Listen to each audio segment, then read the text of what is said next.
Hello বন্ধুরা, আজ হাজির হয়েছি দারুণ স্বাদের ডিমের দো পেঁয়াজা রেসিপি নিয়ে। রোজ রোজ একঘেয়েমি ডিমের ঝোল খেতে ভালো না লাগলে আমার মতো করে ডিমের দো পেঁয়াজা বানিয়ে ফেলতে পারেন।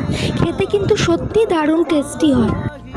এখানে আমি 6টা ডিম নিয়ে নিয়েছি। খুব ভালো মতো সেদ্ধ করে ছাড়িয়ে ডিমগুলোকে হাফ হাফ করে চাকু দিয়ে কেটে নিচ্ছি। এরপরে ডিমগুলোকে আমি অল্প সামান্য নুন, হলুদ গুঁড়ো, লঙ্কা গুঁড়ো দিয়ে মেখে নেব। এরপরে একটি প্যানের মধ্যে আমি দিয়ে দিচ্ছি 1 চামচ বাটার। বাটারটা গরম হয়ে গেলে এরপরে এর মধ্যে আমি দিয়ে দিচ্ছি চৌকো করে কেটে রাখা পেঁয়াজ এবং চৌকো করে কেটে রাখা ক্যাপসিকামগুলোকে লাল লাল করে ভেজে আমি উঠিয়ে নেব।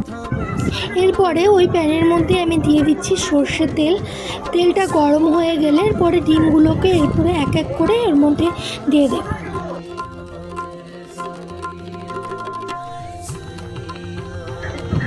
এরপরে আমি ডিমগুলোকে উল্টে লাল করে ভেজে আমি উঠিয়ে নেব। এরপরে ওই প্যানের মধ্যে আবারও কিছুটা পরিমাণ সর্ষের তেল দিয়ে গোটা গরম মশলা দিয়ে কিছুক্ষণ নাড়াচাড়া করে এরপরে আমি দিয়ে দিচ্ছি 2টো শুকনো লঙ্কা, সামান্য একটুখানি জিরে দিয়ে আবারও কিছুক্ষণ নাড়াচাড়া নিয়ে এরপরে আমি দিয়ে দিচ্ছি কুচি কুচি করে কেটে রাখা পেঁয়াজ। এগুলো হালকা লাল লাল হয়ে আসলে এরপরে আমি এর মধ্যে দিয়ে দিব কুচি করে কেটে রাখা টমেটো। এদিকে আমি টমেটোটাও খুব ভালো মতো ভেজে নেব। এরপরে একে একে মশলাগুলো এর মধ্যে আমি দিয়ে দিচ্ছি আমি রসুন বাটা, পেঁয়াজ বাটা, আদা বাটা, লঙ্কা বাটা, জিরে বাটা।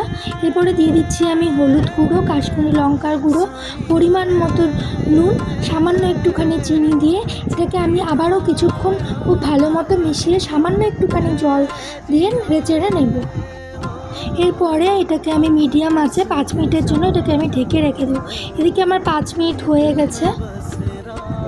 এবার বেশ সময় নিয়ে আমি মশলাটাকে খুব ভালো মতো কষিয়ে নেব। এরপরে হাতে ডলে কসুরি মেথি এর মধ্যে দিয়ে আবারও কিছুক্ষণ খুব ভালো মতো এটাকে আমি মিশিয়ে নেব। মশলাটা এদিকে আমার খুব সুন্দর মোলায়েম হয়ে গেছে। এরপরে এর মধ্যে আমি দিয়ে দিচ্ছি 1 কাপ উষ্ণ গরম জল। এখানে জলটা আমি বেশি দিব না, যেহেতু এটা গ্রেভি হবে। এরপরে আগের থেকে বাটারে ভেজে রাখা পেঁয়াজ আর ক্যাপসিকামটাকে এর মধ্যে দিয়ে সামান্য কিছুক্ষণ ফুটিয়ে